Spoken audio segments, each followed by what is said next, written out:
Bonjour à toutes et à tous. Je suis ravie de voir tout de même nombreux dans cette salle. Effectivement, comme Lucas l'a précisé, on va aborder une nouvelle ressource qui est celle du bois. Donc pendant les 30 prochaines minutes avec Gabriel, on va vous parler du bois et de la filière et de ses enjeux forêt-bois. C'est une filière qui est assez structurante, on va le voir. Je vais vous proposer peut-être un détour par les chiffres. Alors je vais voir si ça a fonctionné. 2 minutes.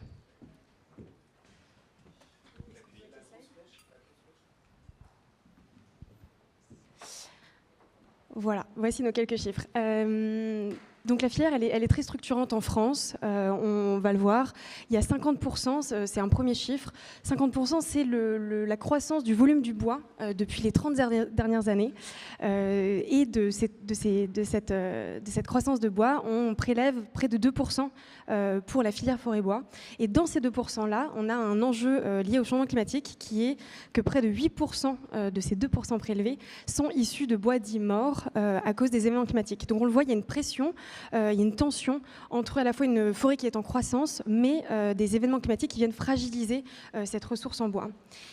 Dans un deuxième temps, on a une évolution des usages, et ça on le voit en 2022 avec près de 18% des chantiers de construction non résidentielle étaient en bois, et ça c'est issu notamment de l'évolution de la réglementation grâce notamment à la RE 2020. Donc on le voit, la norme est importante aussi pour structurer la filière. Et enfin, la filière a un rôle important au niveau socio-économique parce que 416 000 employés il y a des emplois directs dans cette filière. Et pour vous donner un ordre de comparaison, c'est plus de 16 000 emplois par rapport à la filière automobile. Donc on le voit, cette filière est structurante à différents niveaux, tant sur l'adaptation au changement climatique, mais aussi tout ce qui est sur les évolutions socio-économiques, et enfin pour l'industrie. Tout ça m'amène à vous présenter Gabriel. Gabriel Follin-Arbelé, tu es manager chez Carbone 4 dans le pôle neutralité carbone. Tu as mené et piloté une étude sur le sujet, tu vas nous la présenter aujourd'hui. C'est une étude prospective qui est très structurante et on espère qu'elle va vous éclairer sur les enjeux de la ressource en bois et de la filière. Gabriel, je te laisse. Alors peut-être déjà ça. Je vais te poser la première question. Oui.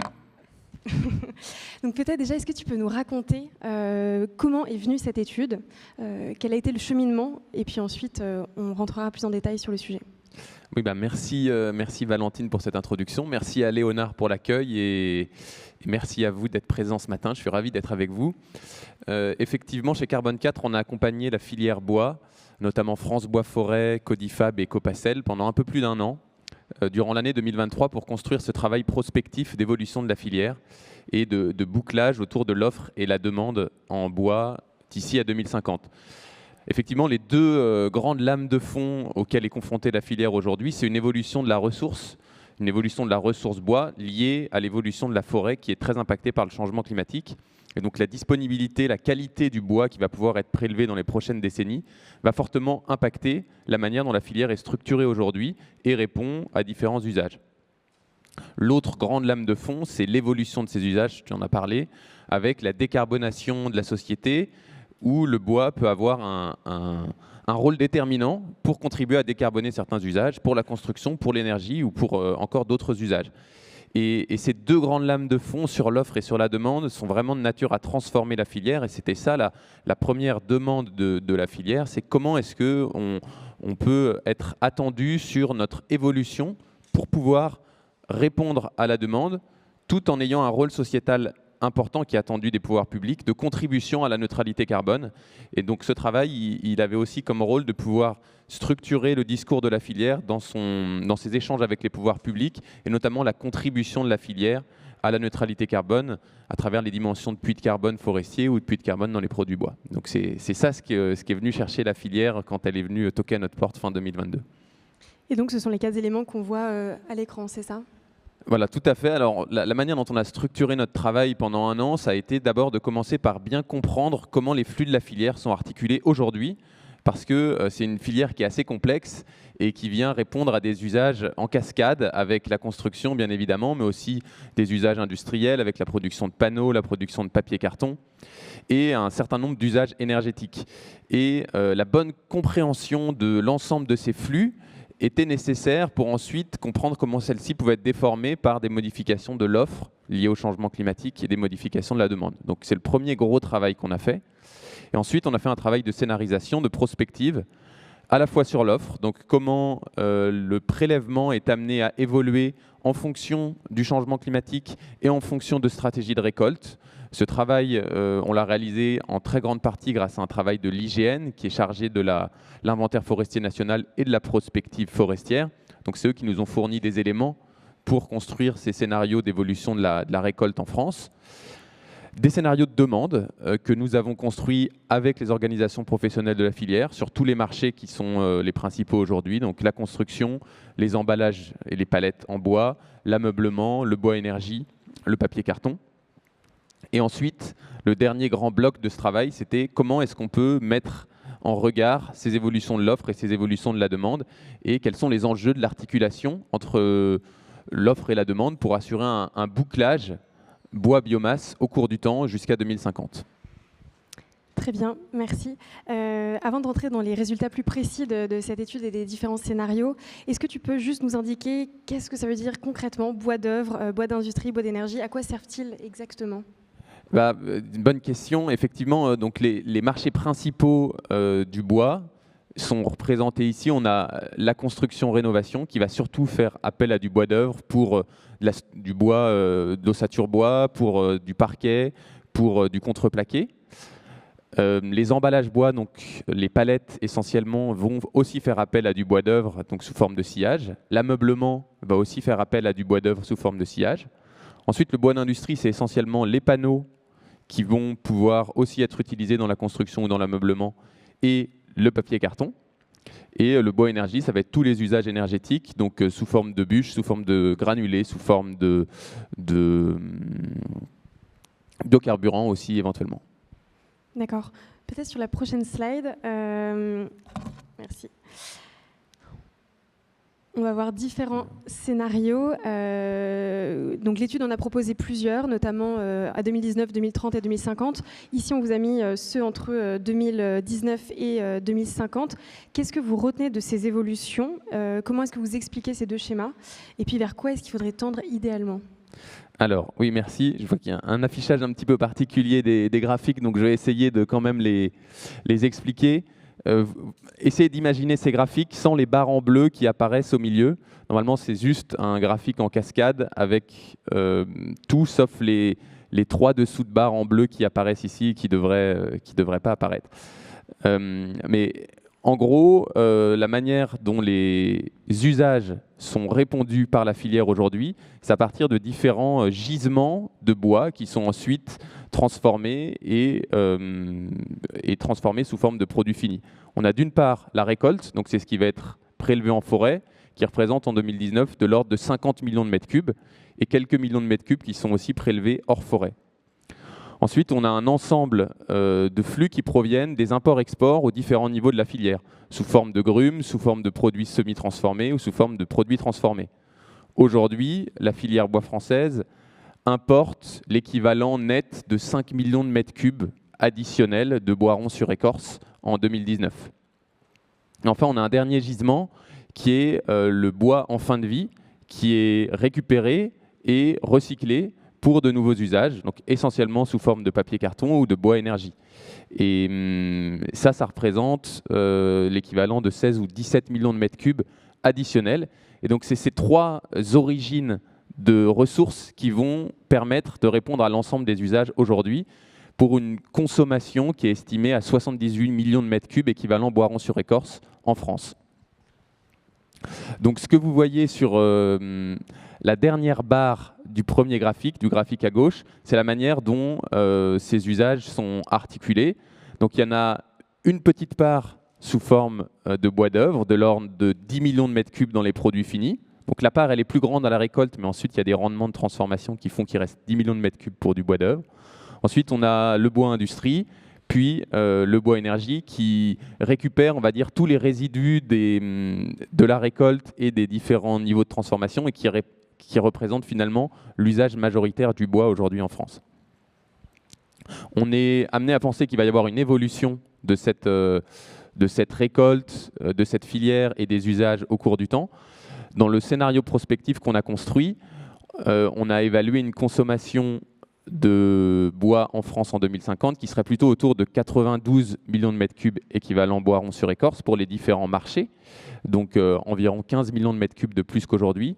Et cette évolution, elle est portée d'une part par une augmentation de la récolte, environ plus 10 millions de mètres cubes à horizon 2050, un rééquilibrage des flux d'import-export avec une filière à peu près à l'équilibre en termes de volume importé et exporté à cet horizon de temps, et une augmentation de l'utilisation des produits bois en fin de vie de l'ordre de 7 à 8 millions de mètres cubes, qui est essentiellement liée à une relocalisation de produits bois en fin de vie qui sont aujourd'hui exportés pour faire du bois énergie ou pour faire des panneaux et qui représentent un gisement important si ces produits bois en fin de vie sont relocalisés pour être utilisés. Merci. Et du coup, vous avez développé des scénarios avec différentes conditions de réussite à ces scénarios pour justement qu'il y ait un bouclage possible. Est-ce que tu peux nous lister ces conditions de réussite? Oui, alors effectivement, ce scénario qui est présenté ici, c'est un scénario de convergence. Donc, on a travaillé avec l'ensemble des acteurs de la filière, les organisations professionnelles, pour comprendre comment allaient pouvoir évoluer les différents marchés, pour comprendre comment allait pouvoir évoluer la ressource et la récolte. Il est très facile à présenter sous forme de slide, mais en fait, il porte en lui un certain nombre de changements qui sont transformatifs et qui vont certainement pas se réaliser du jour au lendemain pour la filière. Et ce scénario, globalement, les leviers principaux qui ont été mobilisés, c'est d'abord un respect de l'articulation des usages, donc respecter les usages qui sont aujourd'hui priorisés, d'abord le bois d'œuvre, ensuite le bois d'industrie, ensuite le bois énergie, de la récolte jusqu'à la transformation et la réponse aux usages, et ensuite des leviers à différents niveaux. D'abord une augmentation de la récolte, donc j'en ai parlé, environ plus 10 millions de mètres cubes, donc c'est une augmentation de l'ordre de 20% par rapport à la récolte actuelle. C'est quelque chose qui est assez transformatif parce que ça veut dire aussi être capable d'avoir des entreprises de travaux forestiers qui permettent cette augmentation de la récolte. Ça fait des décennies qu'il y a une volonté de récolter plus en France, mais que ça ne se réalise pas forcément. Donc c'est vraiment un enjeu d'être capable de récolter plus en accompagnant le renouvellement forestier lié à l'impact du changement climatique sur les forêts. Le deuxième levier important, c'est l'orientation de la récolte vers des produits à longue durée de vie.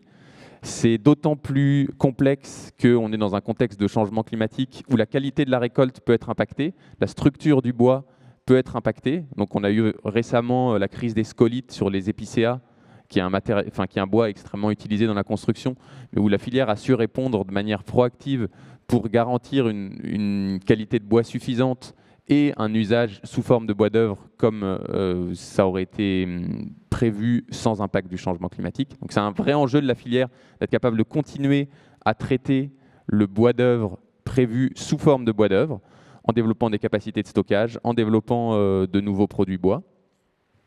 Et enfin, le troisième grand levier, c'est le développement du recyclage et du réemploi. Donc il y a certains marchés qui sont déjà aujourd'hui quasiment au maximum, comme les papiers cartons, de ce qui peut se faire en termes de tri et de recyclage. Il y a d'autres marchés qui peuvent encore évoluer, notamment pour la construction, pour l'ameublement, pour les emballages bois, pour continuer à développer le recyclage et le réemploi. Et il y a aussi un fort enjeu d'avoir des capacités industrielles en France suffisantes pour traiter le gisement de bois disponible, étant donné qu'une large partie est aujourd'hui exportée essentiellement dans des pays limitrophes, parce qu'il y a des installations qui sont présentes en Belgique, en Italie, en Espagne, et qui permettent aujourd'hui de traiter ce gisement de produits bois en fin de vie, au lieu que ce soit fait en France.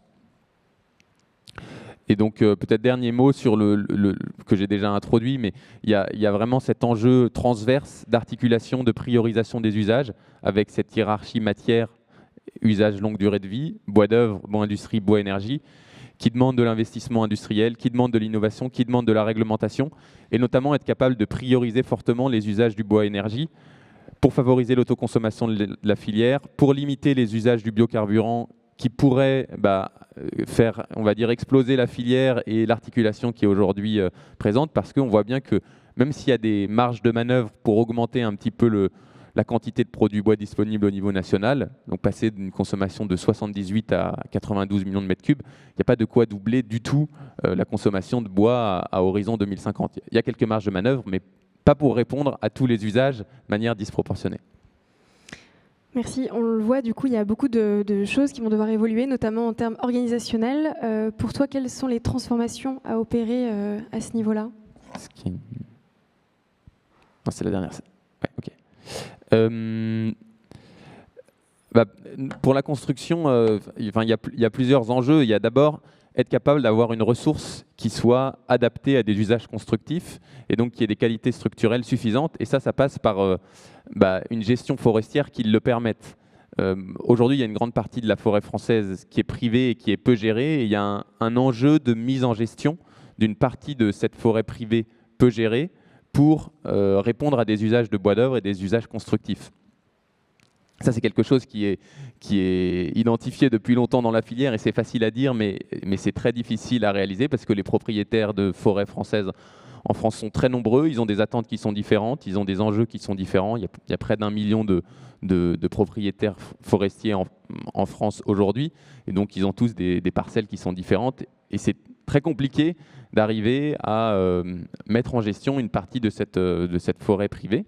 Mais c'est un enjeu clé pour être capable d'augmenter les récoltes et d'augmenter la capacité à ce qu'une part importante de cette récolte soit orientée vers des usages de bois d'œuvre. Le deuxième aspect qui est important, c'est au niveau industriel. Aujourd'hui, il y a des capacités de transformation en France qui sont de l'ordre de 20 millions de mètres cubes de bois rond sur écorce pour des usages de bois d'œuvre. Et il y a besoin d'avoir des capacités de transformation qui augmentent. Ça, c'est quelque chose qui est vraiment en cours de développement important lié aux investissements de France Relance, France 2030. On peut estimer qu'il y a des capacités de transformation qui vont augmenter de l'ordre de plus 15% environ d'ici 2-3 ans par rapport à la situation que nous, on avait évaluée pour notre année de référence. Donc, il y a beaucoup de choses qui sont en cours, avec des scieries aussi qui commencent à développer des nouveaux usages, notamment avec des feuillus dans la construction pour des isolants ou pour d'autres types de matériaux bois. Donc il y a une dynamique qui est présente et à poursuivre sur la partie industrielle et capacité de transformation. Et enfin, le dernier grand levier, c'est le marché. Est-ce qu'il y a un marché qui tracte pour cette demande de produits bois, notamment dans la construction ? On voit que sur les dernières années, il y a une variation assez forte d'une année sur l'autre, qui peut varier, une variation de l'ordre de 10% en fonction de la demande de bois dans la construction. Donc le marché de la construction s'est un peu tassé en 2022-2023 par rapport à 2020-2021. Tout de suite, ça a un impact sur ce qui est effectivement récolté et transformé sous forme de bois d'œuvre. Donc l'évolution du marché et la capacité que la réglementation a à poursuivre l'augmentation de la part de bois dans la construction est clé pour que ce scénario advienne et qu'on ait bien une récolte supplémentaire qui soit orientée vers ces usages constructifs. Et j'en profite aussi parce qu'il y a, effectivement, tu l'as mentionné, la construction. Et par exemple, Vinci Construction commence cette transformation-là depuis quelques années avec une polyvalence pour les employés, pour les personnes sur le terrain, avec à la fois un métier où on coule du béton le matin et l'après-midi, on pose des charpentes de bois. Et donc, justement, cette idée du bon matériau au bon endroit est aussi l'une des volontés développées chez le constructeur. Peut-être une dernière question plus personnelle. Pour toi, qu'est-ce que ça t'a apporté, cette étude-là ? Est-ce qu'il y a eu une prise de conscience ou une conviction qui en a émergé ?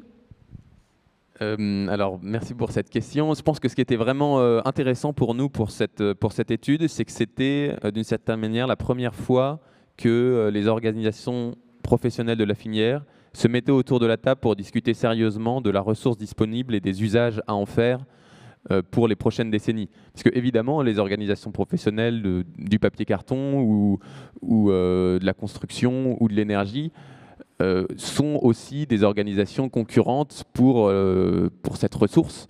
Et donc, historiquement, il n'y avait pas forcément une collaboration très forte forcément entre les organisations professionnelles liées à cette concurrence. mais le contexte, d'une part, d'une évolution de la ressource liée au changement climatique et potentiellement de nouveaux acteurs entrant sur le marché, notamment avec des usages énergétiques, a un petit peu forcé tous ces acteurs à se mettre autour de la table et à discuter sérieusement de c'est quoi vraiment la ressource disponible.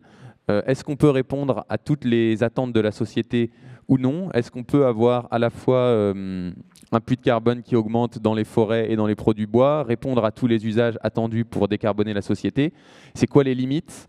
Et ça, c'était vraiment intéressant pour nous et très riche parce que on a senti que pendant l'année, il y avait une prise de conscience et une envie de travailler ensemble liée à ces limites qui jusqu'à présent n'avaient pas été posées de manière claire comme ça. Et pour nous, c'était vraiment enrichissant. Et puis ensuite, de pouvoir porter ces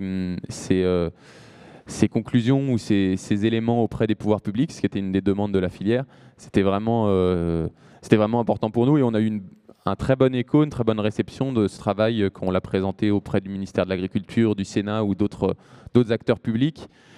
Pour eux, la projection qu'ils font dans les trajectoires nationales de stratégie de neutralité carbone, la SNBC, il y a en ce moment un travail pour construire la SNBC 3, donc la stratégie nationale bas carbone numéro 3. Et donc tout ce travail, il visait aussi à pouvoir nourrir leurs réflexions, et ça, c'était très riche pour nous chez Carbone 4, pour moi.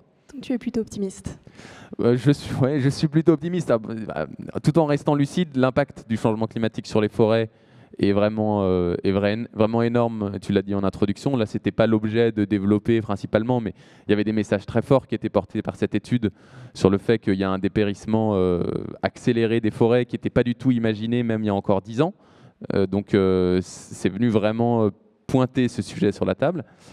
Il y a des enjeux très clairs aussi de collaboration pour bien prioriser les usages, s'assurer qu'il n'y a pas une sorte de perte de contrôle avec tout ce bois éventuellement dépérissant qui serait utilisé sous forme de bois énergie. Mais il y a beaucoup de choses à faire et ça, c'est plutôt effectivement c'est plutôt enthousiasmant. Merci Gabriel. Est-ce qu'on a une ou deux questions? On a un petit peu de temps.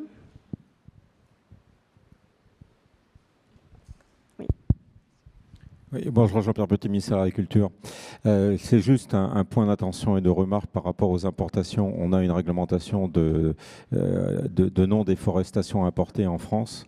Et le risque qu'on peut voir en fait sur ce que vous disiez tout à l'heure sur les 5 millions de mètres cubes de bois importés, c'est qu'on peut avoir malgré tout des fraudes avec des pays de transit et on a des fraudes dans différents domaines d'énergie et ainsi de suite. Et ça, c'est un point malheureusement qui ne sera pas transable parce que si effectivement on peut avoir du bois qui est déclaré arrivant d'un pays européen comme le Portugal, Photoshop peut faire que voilà, ça vient du Portugal alors que ça a été malheureusement déforesté au Brésil. Donc c'est un point d'intention à faire quand même. Et malheureusement, ces fraudes, on les a dans différents domaines. Et voilà, ça peut être aussi un appel d'air que l'on peut avoir sur ces questions de développement de ces filières. Merci. Est-ce qu'on a une remarque ou une question? Oui, en haut.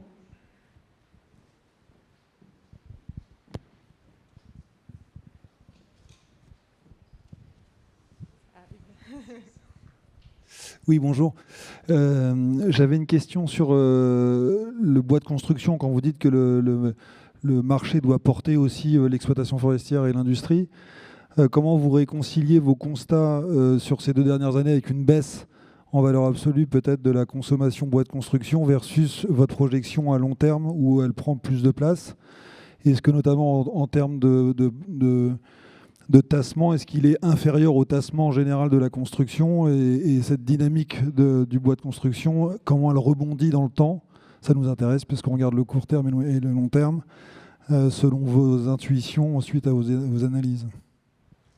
Alors c'est une bonne question. Nous, au moment où on a fait ce travail, donc en 2022-2023, la construction était encore... les chiffres qu'on utilisait étaient plutôt ceux de 2019, 2020, 2021. On avait cette tendance vraiment à l'augmentation de la construction bois notamment. Donc on n'a pas repris ce travail depuis avec des chiffres plus récents pour voir ce que ça demande comme effort d'infléchissement lié au tassement de la construction. Ce que je sais quand même des entreprises du secteur, c'est que effectivement, il y a des volumes, notamment dans la construction neuve, qui ont diminué, mais la part de la construction bois a continué à augmenter malgré le ralentissement, on va dire, de l'ensemble du secteur. Donc, si les volumes repartent et que la part de la construction bois reste au niveau actuel, ça devrait permettre une augmentation des volumes. Alors, est-ce qu'elle sera au niveau du scénario tel qu'on l'a imaginé ? Probablement pas, parce que nous, notre travail, il était théorique et il reste à suivre au cours du temps. C'était plutôt... c'était clairement pas une prédiction du futur, c'était plutôt une vision et un chemin à construire. Mais ça reste à suivre au cours du temps pour s'assurer que ça reste réaliste. Un des éléments qui est assez, qui va dans ce sens, c'est l'augmentation des capacités de transformation qui est, elle, bien réelle.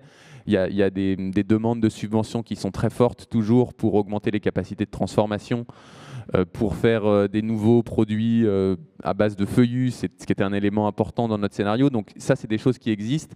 Et forcément, ces nouvelles capacités industrielles, elles vont permettre de pouvoir transformer plus de bois d'œuvre, aussi éventuellement de pouvoir exporter.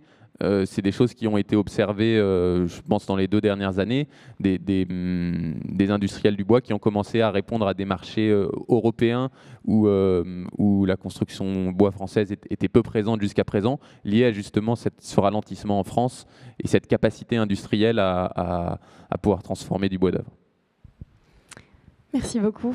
C'est la fin de cette session. Merci pour votre présence et vos questions. Et puis merci Gabriel. Merci à vous, avec plaisir.